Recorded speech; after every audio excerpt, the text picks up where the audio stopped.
যে কথা সেই কাজ, এমনটি করছেন মার্কিন প্রেসিডেন্ট ডোনাল্ড ট্রাম্প। নির্বাচনী প্রচারে প্রতিশ্রুতি দিয়েছিলেন ক্ষমতায় এলে তাড়াবেন অবৈধ অভিবাসী।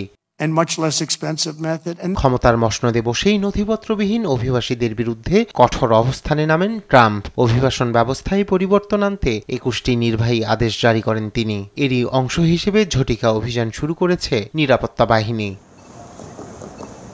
প্রেসিডেন্ট ডোনাল্ড ট্রাম্পের নতুন প্রশাসনের নির্দেশে স্থানীয় সময় রোববার থেকে শুরু হয় এ তৎপরতা। অভিযানে অংশ নিয়েছে যুক্তরাষ্ট্রের কেন্দ্রীয় বিভিন্ন সংস্থা। এ পর্যন্ত দেশজুড়ে অভিযানে প্রায় 1000 জনকে গ্রেপ্তার করা হয়।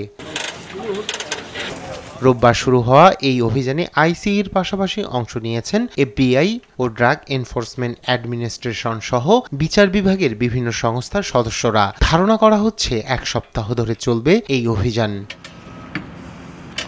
প্রশাসন বলছে প্রাথমিকভাবে 1 লাখ নথিবিহীন অভিবাসীকে নিজ দেশে পাঠানোর সিদ্ধান্ত নিয়েছে ওয়াশিংটন। ভবিষ্যতে এ সংখ্যা আরও বাড়তে পারে। অভিযান শুরুর দিনকে ভালো দিন উল্লেখ করে একে মোড় বদলে দেওয়ার মতো ঘটনা হিসেবে মন্তব্য করেছেন ট্রাম্পের সীমান্ত বিষয়ক উপদেষ্টা টম হোম্যান। একটি ভালো দিনের সূচনা হলো আজ।